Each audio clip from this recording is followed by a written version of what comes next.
ఇక ఈ మొక్కజొన్న పత్తి మరి ఎక్కడ ఉంటదండి? Okay okay. సో అంటే ఇప్పుడు కొంత ఇప్పుడు వరి కోతకు ఏదన్నా వచ్చి కోతకు అన్ని కోతకు వచ్చినాయండి. కోత కొయ్యొద్దని 10 రోజుల బట్టి వరంగల్ జిల్లా అధికారులతోటి ప్రభుత్వం ఆపించింది. మీరు కోత కోసుకొని వచ్చి ఓట్లు మీరు పోతే మేము కాట ఇమ్మీడియట్లీ పెట్టలేము, మీరు కొయ్యొద్దని అధికారులు పర్వతగిరి మండలం, ఇటు వర్ధనపేట మండలం, రాయపర్తి మండలం అధికారులు కొయ్యకుండా ఆపించారు ప్రభుత్వం. ఎందుకు కొనుగోలు కేంద్రాలు 10 రోజుల కింద కోసి ఇంతవరకు అయిపోవు. మరి ఇప్పుడు తుఫాను వస్తుంది, తుఫాన్ వస్తుంది అని తెలుసు కదా, తుఫాన్ వస్తుంది. ఒక్క నిమిషం ఎర్రబెల్లి గారు, తుఫాన్ వస్తుంది. ఎర్రబెల్లి గారు ఫోన్ కట్టేనట్టుంది. సో నర్రా వేణుగోపాల్ రెడ్డి గారు, ఎర్రబెల్లి గారు ఏం చెప్తున్నారంటే కొయ్యొద్దు అని చెప్పారు, మేము కాంటాలు పెట్టాల్సి వస్తుందని చెప్పి అక్కడ పర్వతగిరి మండలం మిగతా చోట్ల కొయ్యొద్దు అని చెప్పారు. నిన్న పర్వతగిరిలోనే హైయెస్ట్ దాదాపు 37-38 సెంటీమీటర్లు పడ్డది. వాస్తవమేనా? అక్కడ వారి సొంత మండలం, స్థానిక మండలం కాబట్టి అక్కడ చెప్పిన దాన్ని అక్కడ అధికార యంత్రాంగం ద్వారా వారికి సమాచారం ఉండుంటది. ఇంకా నేను దాన్ని కాదనలేను, అక్కడ స్థానికంగా విషయం. కానీ ఒక విషయం ఏమంటున్నా అంటే, దయాకర్రావు గారు చెప్పిన దాంట్లో అలా ఎక్కడ కూడా అవాస్తవం లేదు. వాస్తవంగా అధికార యంత్రాంగం, ప్రభుత్వం దాన్ని అప్రమత్తం చేయడం కానీ మిగతా విషయాల్లో ఎక్కడ కూడా కనిపించలేదు. కానీ ఒక విషయం ఏమంటుందంటే, ప్రధానంగా పత్తి, కాటన్, మొక్కజొన్న ఇవన్నీ ఏ విధంగా పోయినాయి అనే దానితో పాటు ఒక ముఖ్యమైన విషయం చెప్తుంటే, క్రాప్ ఇన్సూరెన్స్ అనేది మీరు ఇంతకుముందు ఆంధ్రప్రదేశ్ లో క్రాప్ ఇన్సూరెన్స్ కొంత కట్టిండ్రు, వస్తారని చెప్తాను. అసలు క్రాప్ ఇన్సూరెన్స్ కేంద్ర ప్రభుత్వం క్రాప్ ఇన్సూరెన్స్ కు ప్రీమియం కట్టింది లేదు, సొంత క్రాప్ ఇన్సూరెన్స్ పెట్టింది లేదు. దానితో పాటు ఎక్కడ కూడా రైతుకు సపోర్ట్ గా వీళ్ళు ఏం చేసింది లేదు. కాబట్టి ఇప్పుడు ఇంతకుముందు దయాకర్రావు గారు చెప్పినట్టు రైతు బంధు కానీ, లేకపోతే వడ్లు పండిన తర్వాత కొనుగోలు కేంద్రాలు పెట్టడం కానీ, ఇవన్నీ కూడా ఎక్కడ లేవు. ఇప్పుడు కొనుగోలు కేంద్రాలు వీళ్ళు ఏం పెడతారు, దొడ్డు వడ్లను మొత్తం వదిలేసారు, మేము బోనస్ ఇవ్వను, ఎగ్గొట్టింది, అయిపోయింది. అది సన్న వడ్లు ఆల్రెడీ బోనస్ కంటే వాళ్ళు ఇచ్చే 500 బోనస్ కంటే ఎక్కువ రేట్ అవుతుంది కాబట్టి వీళ్ళకి అమ్మతలేరు. వీళ్ళు ఏదో వీళ్ళ అవసరాల కొరకు కొంత హాస్టల్స్ కు తిండికి అటు కావాలి కాబట్టి అవి కొనుక్కుంటారు.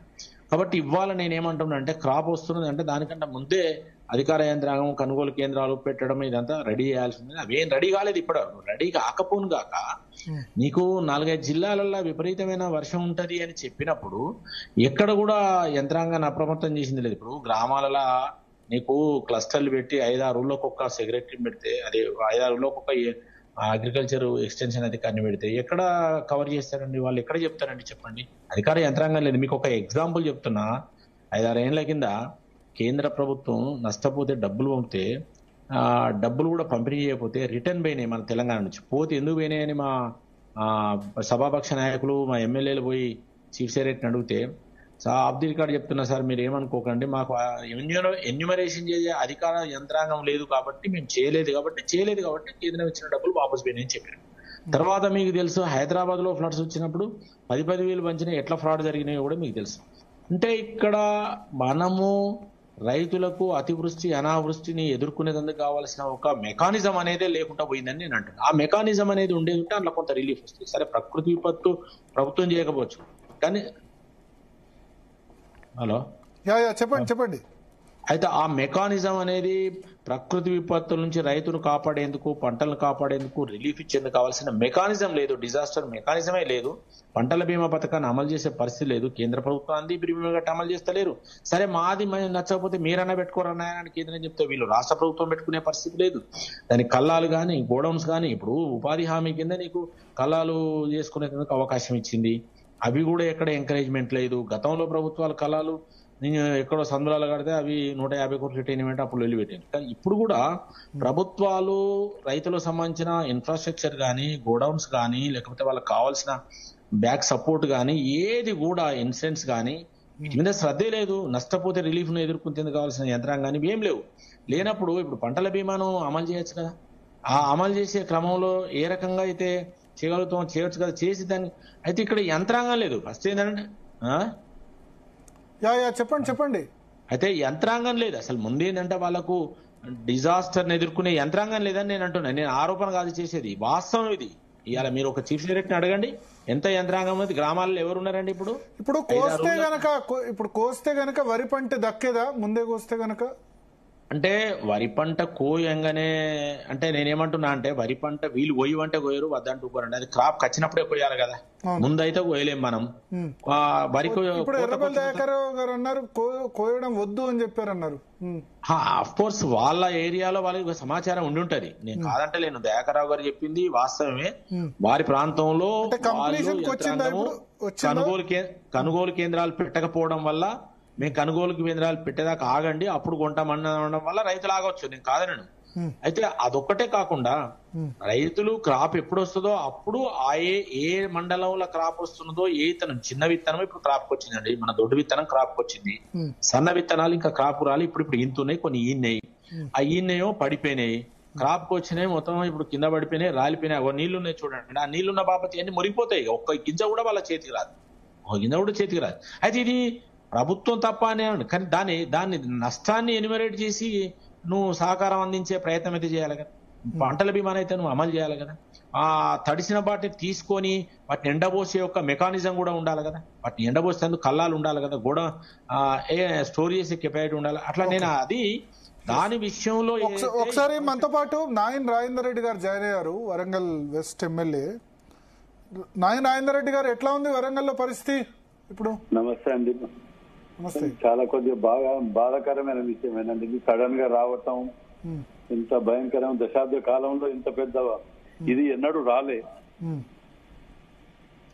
అన్ని కూడా ఉంటే చాలా ఇబ్బందికరంగానే ఉంటే పొద్దుటికెళ్ళి నిన్నటికెళ్ళి రాత్రికెళ్ళి తిరుగుతూనే ఉన్నామండి. రేపు ముఖ్యమంత్రి గారు కూడా వస్తున్నారు రేపు. ఓకే, సో ముందు అలర్ట్ ఇచ్చారు కదా వరంగల్ కూడా, ముప్పు అలర్ట్ ఇచ్చిన వర్షం పడ్డంత సేపు రాలేదండి. ఉదయం 5 గంటలకు జన్గాం, గన్పూర్, ధర్మసాగర్, వడ్డపల్లి మీదకెళ్ళి వచ్చిన ఫ్లో 5 గంటలకు వచ్చింది. రాత్రి వర్షం పడ్డది, 1 గంట 2 గంటలకు వర్షం బంద్ అయింది. కానీ మాకు వచ్చిన ఫ్లో 5 గంటల తర్వాత ఉదయం 5 గంటలకు వర్షం లేదు మాకు. ఇవాళ ఉదయం 5 గంటలకు డైరెక్ట్ అక్కడికి వచ్చిన ఫ్లోస్ తోటి వాటి వాళ్ళు వచ్చింది తప్ప వర్షం పడి వచ్చింది కాదు అది. దానికి తోడు గతంలో నాలాలు, కుంటలు, చెరువులు కబ్జాలు పెట్టి ఉన్నాయి కదా, అవి మాక్సిమం కొట్టేసుకుంటూ వచ్చినాం. ఇవాళ నయం నగర్ బ్రిడ్జ్ ఉన్నది, ఆ బ్రిడ్జ్ కట్టడం వల్ల సగం హన్మకొండ సేఫ్ అయింది ఇవాళ మాకు. దానివల్ల ఏంటంటే ఈ నాలాలు, కుంటలు, చెరువులకు పోవటాలు, గతంలో వాళ్ళు పర్మిషన్లు ఇవ్వటాలు, దానికి పర్మిషన్ ఇచ్చింది కదా అని కోర్టుకు పోయి స్టేలు తెచ్చుకోవటం వల్ల కొద్దిగా ఇబ్బందులు ఉన్నాయి దాంట్లో. దీని అన్నిటికీ పరిష్కార మార్గం ఏంటంటే ఈ షార్ట్లీ అండర్ గ్రౌండ్ డ్రైనేజ్ ముఖ్యమంత్రి గారు ప్రకటించిన దాన్ని టెండర్స్ పిలిస్తే అది కొద్దిగా మాకు హన్మకొండ జిల్లాని సేఫ్ చేయగలుగుతాం ఇవాళ. ఓకే, అంటే ఇప్పుడు వరంగల్లో నిన్న 30 సెంటీమీటర్ల వర్షం పడ్డా ఏం కాలేదు, ఇవాళ నిన్న వేరే ప్రాంతాల నుంచి వచ్చిన ఫ్లడ్ తో ఈ సిచ్యువేషన్ అది మెయిన్ అదే ఎఫెక్ట్ అండి, అందరికి తెలిసిన ఓపెన్ సీక్రెట్ కదా. నాలాలు, చెంటాలు, నాలాలు, కుంటాలు, చెరువులు ఎవరు కబ్జా చేశారు? గతంలో పాలకులు ఇంకెవరున్నారండి. గతంలో ఇక్కడ ఒక్క గంట ఇది లేకుండా చాలా మటుకు చేయటం కాకుండా విచ్చలవిడిగా పర్మిషన్లు ఇచ్చారు. ఇవ్వటం వల్ల పర్మిషన్ అడ్డం పెట్టుకొని కోర్టుకు పోయి ఇంజక్షన్ ఆర్డర్ వస్తే మేము వీలైన కాడికి మాక్సిమం కొట్టేసినాం. నైమ్నగర్ నాలా అప్పుడు మాక్సిమం కొట్టుకుంటా పోయినాం. నాలాల మీద ఇల్లు కట్టుకునేందుకు పర్మిషన్ ఇచ్చారు. నాలాలు, కుంటలు, చెరువులలో కూడా ఇవాళ గోపాల్పూర్ చెరువు ఉన్నది, అక్కడ దాన్ని పట్టుకొచ్చి దాన్ని మొత్తం కట్టుకుంటా పోయినారు. అది ఇలా తెగింది, దాని విస్తరణ తెగిపోయింది, తెగిపెట్టరు కదా నీళ్ళు వచ్చి ఇటు హన్మకొండ మీద పడిపోయినాయి. ఇట్లా బయటికి వెళ్ళి వచ్చిన నీరు ద్వారా ఇవాళ 12 ఫీట్ల హైట్ తోటి నైమ్నగర్ నాలాలో నీళ్లు పోతున్నాయి. 12 ఇవాళ నైమ్నగర్ నాలా కనుక మేము కట్టకపోతే, ఆ బ్రిడ్జ్ గిట్ట కట్టకపోతే ఎంత భయంకరమైన పరిస్థితి ఉండేది హన్మకొండలు అనేది ఊహించుకుంటే భయం అవుతున్నది. ఆ బ్రిడ్జ్ మీరు కట్టారా? మేము గవర్నమెంట్ వచ్చినాక 3.5-4 months లో టాస్క్ ఇదిగా తీసుకొని కట్టాం. సో కట్టబట్టి ఆ మాత్రం ఆగింది, లేకపోతే హన్మకొండ ఇంకా పరిస్థితి ప్రజలందరికీ తెలుసు. ఓకే, బట్ ఇప్పుడు ఇవాళ ఉదయమే చాలా చోట్ల సముద్రమా ఇది హన్మకొండనా అని అన్నారు. అదేనండి నేనేమంటున్నా, బయటికి వెళ్ళి వచ్చే వాటర్ అంతా ఒక్కసారి ఫ్లో పెరిగిపోయే వరకు సిటీ మీద పడిపోయినాయి. ఇట్లకెళ్ళి ఇది లోతోటి ప్రాంతం కదా, కిందికి వెళ్ళి వెళ్ళిపోతుంటాయి కదా, మా మీదకి వెళ్ళి హన్మకొండ మీదకి వెళ్ళిపోయినాయి అన్నట్టు. సో ఇప్పుడు ఎట్లా, ఇప్పుడు రేపు ముఖ్యమంత్రి ఏరియల్ సర్వే చేస్తా అన్నారు. ఏరియల్ సర్వే కాకుండా వరంగల్ నగరంలో కూడా దిగి సమీక్ష చేస్తారా? 100% చేస్తారు. వరంగల్ టౌన్ కు సందర్శిస్తారు, ముంపు టౌన్ కు వస్తారు, టౌన్ కు వచ్చి ఏరియల్ సర్వే చేస్తారు. దిగిన తర్వాత అవసరం అనుకుంటే అక్కడికి ఫిజికల్ గా కూడా అక్కడికి వెళ్ళిపోయి చూసి వచ్చి తర్వాత కలెక్టర్ ఆఫీస్ లో రివ్యూ పెట్టి రివ్యూ మీద దీన్ని కొన్ని శాశ్వత పరిష్కారాలకు నిర్ణయాలు కూడా తీసుకునే ఆలోచన ఉన్నాయి.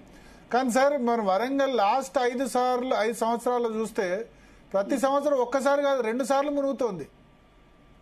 ఒకసారి ప్రతి సీజన్ లో 2 సార్లు, మునుగని సీజన్ లేదు వరంగల్.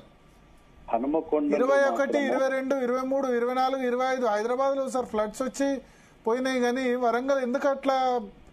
మరి హైదరాబాద్ లో ఇన్ని చెరువులు కబ్జా చేశారు, అది చేశారు, లేదా వరంగల్ ఎందుకు ఆ సిచ్యువేషన్ వచ్చింది? హనుమకొండ లోపల కబ్జాలు చేయడం వల్ల ఇదైంది. దాని తర్వాత నైమ్నగర్ బ్రిడ్జ్ ఇది రాజాజీ నగర్ బ్రిడ్జ్ 2 బ్రిడ్జిలు కన్స్ట్రక్షన్ అయిన తర్వాత హనుమకొండలో ఎప్పుడు మునగలే. ఈ 2 years లో మేము వచ్చిన తర్వాత ఇప్పుడు ఇవాళ ఫస్ట్ టైం రావటం కూడా అది వాస్తవాలు ఒప్పుకోవాలనుకుంటే మనము ఇంత పెద్ద వర్షం ఎప్పుడు పడలే. 40 centimeters పోయింది దరిదాపు. అవును. ఆ పడటం వల్ల అక్కడి నుంచి వచ్చే వాటర్ అంతా కూడా హనుమకొండ మీదకి వెళ్ళిపోవాల్సి వచ్చిపోయింది తప్ప ఇక్కడ మేము చాలా అంటే చాలా కట్టడి చేయగలిగినాం. హనుమకొండ మీరు ఉమ్మడి వరంగల్ జిల్లాలో హనుమకొండ ఎక్కువ మునగలేదండి, అది గుర్తు పెట్టుకోండి. అదే హనుమకొండ మునగలేదు. బట్ నేను ఓవరాల్ గా వరంగల్ సిటీ గురించి మాట్లాడుతున్నా.